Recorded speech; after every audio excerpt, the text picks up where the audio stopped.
Life in the urban sprawl as a police officer doesn't just toughen you, it encases you in a shell of skepticism so impenetrable it might as well be Kevlar. That was me, Emma, a 37-year-old former lieutenant turned private detective, lugging around a suitcase of mistrust heavier than the cases I cracked. My daily grind revolved around unfaithful partners and the art of deception, not exactly the setting for a romantic fairy tale. Then Bobby walked into my life, a beacon of modern art in a world full of cynicism, refreshing my reality like a vibrant brushstroke on a fading mural. We met at an art exhibition in Philadelphia, a venue teeming with enthusiasts throwing around terms like postmodern and avant-garde with effortless poise. Feeling out of place, I wandered the gallery like a fish trying to pedal a bicycle. Intriguing piece, isn't it? Bobby's voice cut through my discomfort, his gaze fixed on what appeared to be a strategically arranged heap of junk. If by intriguing, you mean I've seen tidier trash heaps, then absolutely, it's fascinating, I quipped. His laugh was deep and warm, turning a few heads. He introduced himself, and from that moment, my life took on a new hue. Fast forward 7 months, and I was utterly smitten, caught up in a whirlwind romance that felt surreal. Bobby, with his dapper style and old-world charm, swept me off my feet with poetry readings, art shows, and the kind of attention that made me feel like the only woman alive. Under a starlit sky in Central Park, he proposed, and without hesitation, I said yes, my heart pounding with sheer joy. But every fairy tale has its shadows. Enter Marilyn, Bobby's mother, the epitome of frostiness. Our first dinner together was tense, with Marilyn scrutinizing me as if I were an unworthy intruder in her carefully curated world. A detective? Isn't that a bit unladylike? She asked, her tone sharp. Depends on the century your expectations are anchored in, I replied without missing a beat, earning a tense smile from Bobby. Marilyn's visits became frequent audits of my life. 3 weeks into our marriage, she appeared unannounced. Emma, darling, she began, her voice dripping with condescension, still clinging to that quaint little job of yours? I had hoped marriage would refine you. Slicing vegetables for dinner, I gripped the knife a little tighter. Marilyn, where I come from, we call this earning a living. Maybe you should try it sometime instead of leeching off others. I shot back, keeping my voice steady. Her lips pursed tightly. Bobby was raised with certain expectations. Emma, there's still time for you to find a more suitable career. Like being a full-time meddler? I retorted, thanks, but I'll stick to tracking down cheaters and liars. Speaking of which, how's your bridge club treating you? Bobby walked in just then, his timing impeccable as always. What's going on? He asked, looking between us. Your wife was clarifying her career choices for me, Marilyn said, her tone overly sweet. Bobby sighed, pinching the bridge of his nose. Mom, Emma's career is important to her. It's part of who she is. Turning to me, he pleaded, Emma, let's not do this now, please. I wanted to argue, to defend myself, but I held back. Fine, I said curtly, returning to the vegetables. After Marilyn's visits, Bobby would retreat into a frustrating silence. It became painfully clear whose side he was on, and it wasn't mine. One evening, after Marilyn criticized everything from my cooking to my housekeeping, I confronted him. Why don't you ever stand up for me? Your mother treats me like I'm invisible, and you just let her. Is this what our marriage is supposed to be? He looked weary. Emma, she's old-fashioned. What do you want me to do? Cut her off? No, I replied, exasperated. I want you to support me, to tell her she can't bulldoze over us. Is that asking too much? I'll talk to her, okay? Just give it time. She'll adjust, he said, raking his fingers through his hair. But she didn't adjust, neither did he. The gap between us grew, fueled by Marilyn's coldness and Bobby's passivity, forming a rift too vast to bridge. Living with Bobby began to feel like starring in a melodrama where the cracks in the perfect facade only widened. His job at a prestigious art gallery sounded impressive, but his earnings were erratic at best. Meanwhile, I was left wondering if this was the love story I had signed up for, or a cautionary tale in disguise. I was doing well, securing a comfortable lifestyle for us in a stylish apartment in a desirable neighborhood. One evening, over dinner, I decided to bring up the future. I'd been thinking, I started, setting my fork down. Eventually, it'd be nice to buy a house, you know, something with enough space if we decide to start a family. Bobby paused, his fork midair, looking at me like I'd just suggested moving to Mars. Emma, where are you getting these ideas? We don't need a house, and me finding a new job? That's not even on the radar. I took a deep breath. trying to keep my tone even. It's not about needing it, Bobby, it's about planning, stability, thinking ahead. He chuckled, the sound once warm but now grating on my nerves. You and your fixation on money, always crunching the numbers. Money isn't everything, Emma. That laugh, that dismissive laugh, pushed me to the edge. Easy for you to say when you're not the one stressed about paying the bills each month. I shot back, my voice tight. He shrugged, as though brushing away my words. I'm happy with our life as it is. You're the one who's never satisfied. The fork in my hand felt heavier than it should as I placed it on my plate. Maybe I wouldn't be so focused on money if you contributed more than critiques about how I manage it. He didn't even glance up, just kept eating. I contribute in other ways, Emma. Not everything is about money. That night, I lay in bed staring at the ceiling, thoughts racing. It wasn't just about the house, or kids, or finances. It was about respect, partnership, and support, none of which Bobby seemed to value. As long as his life was comfortable, my concerns were dismissed as some misguided obsession with money. On a seemingly ordinary Sunday, the tension in our apartment reached a new peak when Marilyn, my ever-charming mother-in-law, made one of her unannounced visits. The living room became a stage for unexpected drama as I watched her pacing, phone pressed to her ear, her voice wavering between panic and disbelief. You're telling me my social security number has been suspended? She exclaimed, fumbling through her purse for her checkbook. How much do I need to pay to fix this? From the kitchen, coffee in hand, I overheard the words Social Security and payment, and every instinct honed from years of police work screamed scam. Setting the mug down, I walked briskly into the living room. Marilyn, hang up, it's a scam, I said firmly but calmly, trying to convey urgency without escalating her panic. She turned to me, eyes wide and face flushed. I beg your pardon? I'm handling this, Emma, there's no need for your intrusion. I could see she was shaken but too proud to admit it. Before she could press further, I leaned in and said more firmly, Marilyn, trust me, I've dealt with hundreds of these cases. They're trying to steal from you. Her lips pursed tightly, but she hesitated, phone still in her hand. I reached out gently, hang up, and we'll call the real Social Security office together. You'll see. Reluctantly, she ended the call. The tension in the room hung thick as Bobby finally stepped in, his expression torn between annoyance and concern. Mom, you should have listened to Emma from the start, he said, placing a hand on her shoulder. But instead of gratitude, Marilyn's glare shifted to me. It's always so convenient for her to play the hero, isn't it? And just like that, the gratitude I'd hoped for evaporated. I clenched my jaw, swallowing the retort on the tip of my tongue, knowing this was a fight that wouldn't be worth winning. I stepped forward, grabbed the phone, and ended the call with a sharp click. The room fell into tense silence. Marilyn recoiled, her face a storm of fury and disbelief. How dare you? She exclaimed, her voice trembling. That was incredibly rude and uncalled for. Who do you think you are, treating me like some naive child? Before I could respond, Bobby appeared in the doorway, his expression a mix of concern and frustration. Emma, what's going on? Why are you upsetting my mother? I turned to him, frustration bubbling over. That call was from scammers, Bobby. They were trying to con Marilyn out of her money, claiming her social security number was suspended. It's a common scam, I've seen it countless times. Bobby rubbed the back of his neck, a gesture I knew well. It meant he felt caught in the middle. Okay, but couldn't you have handled it more diplomatically? Marilyn, her hands trembling as she gathered her belongings, shot me a glare sharp enough to cut glass. I don't need saving, especially not from someone who treats me so disrespectfully. I'll speak with the bank and see what they say about this so-called scam. She stormed out, leaving a frosty silence in her wake. Bobby sighed, his eyes shifting between the door and me. Emma, I know you meant well, but you have to handle things more gently, especially with my mother.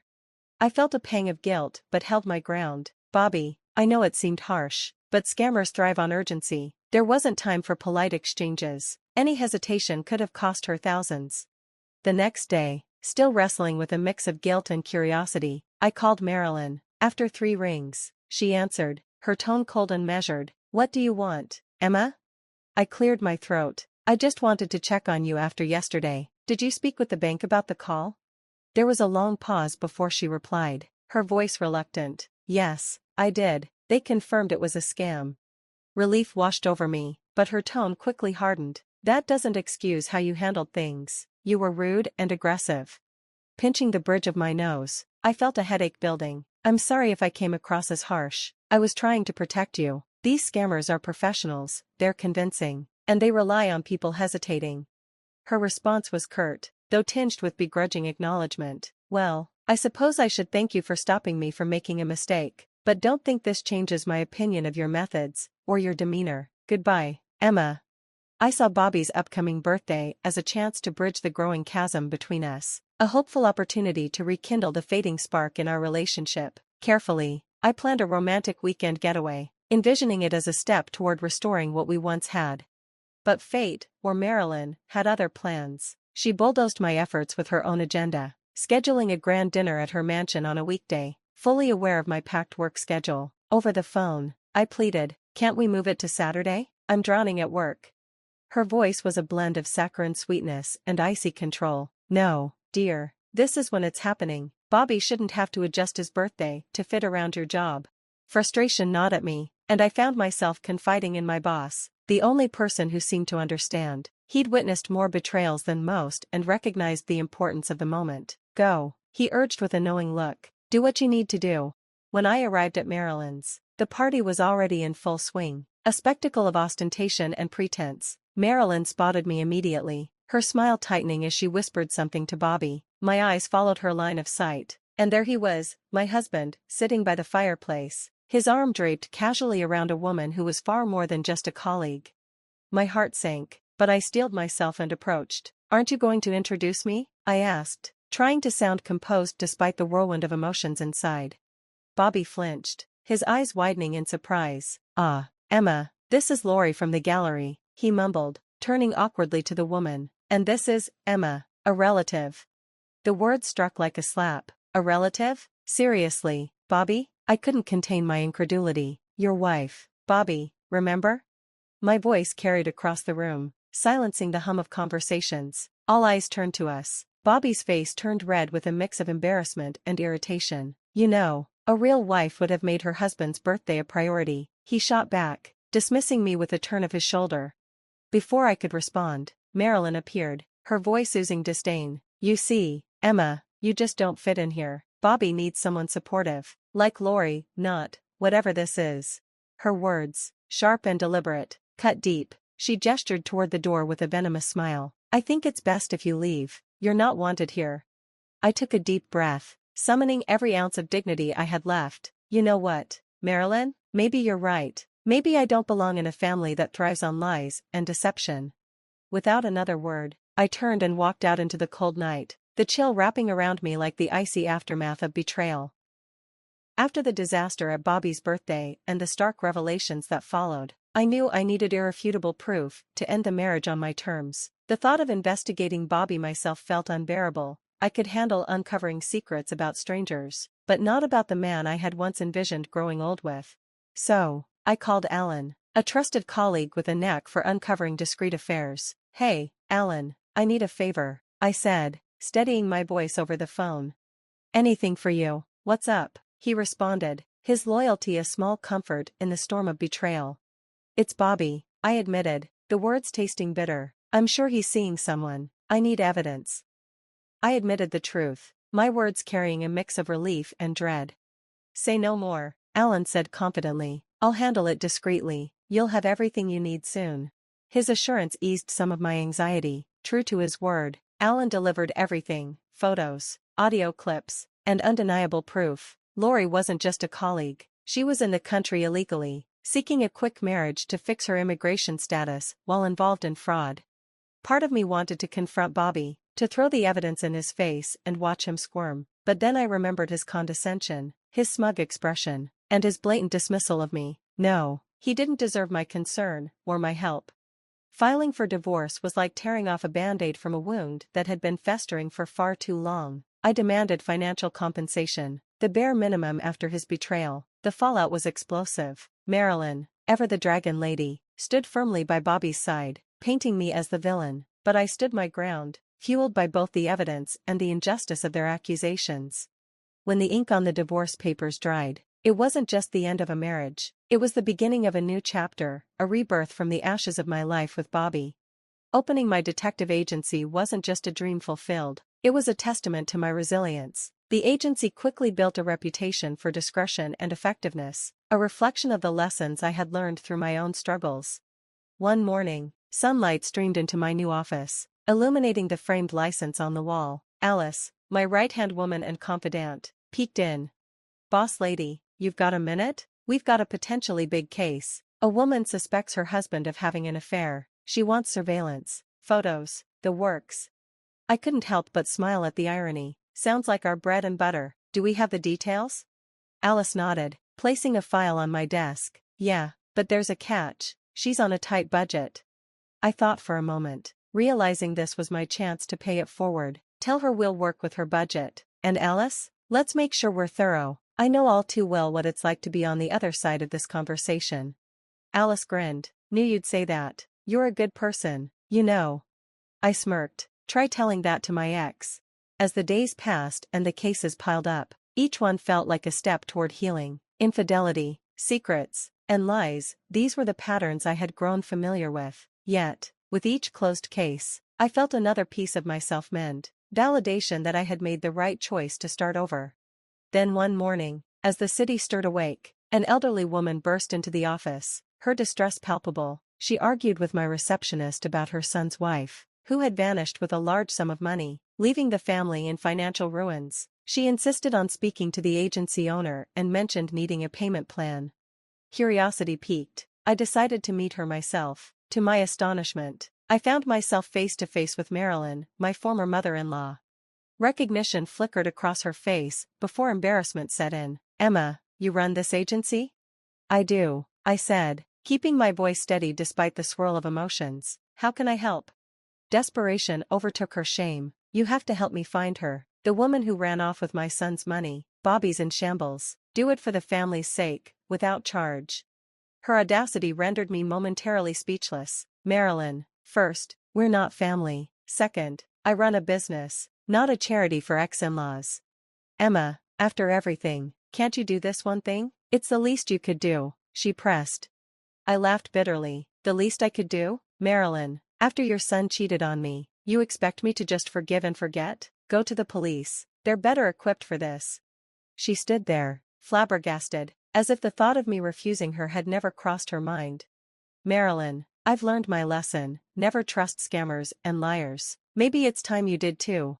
The decision was final. Life, it seemed, had come full circle, but I had no intention of being dragged back into their chaos.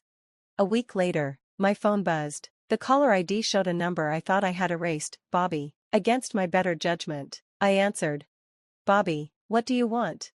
"Emma," he began, his tone tentative. "I've been thinking. I want us to start over. For the kids, you know." I couldn't help but snort. "Really? And where would we live in this fantasy of yours?" "With my mom, at first," he said eagerly. "We can save money, then you can buy us a house. It'll be perfect." I laughed, the absurdity of his proposal striking me fully. "You think I'd come back to play house with you and your mom, and then foot the bill for a big house?" "Emma, I've changed. Please," he pleaded. "Bobby," I said firmly, "you haven't changed a bit. Goodbye." As I hung up, a profound sense of peace washed over me. The call, absurd as it was, served as validation. I had grown, I had healed, and I had reclaimed my life. The future lay ahead, bright and brimming with promise. Turning back to my work, I felt a renewed sense of purpose. After all, the best revenge is living well, and I was doing just that.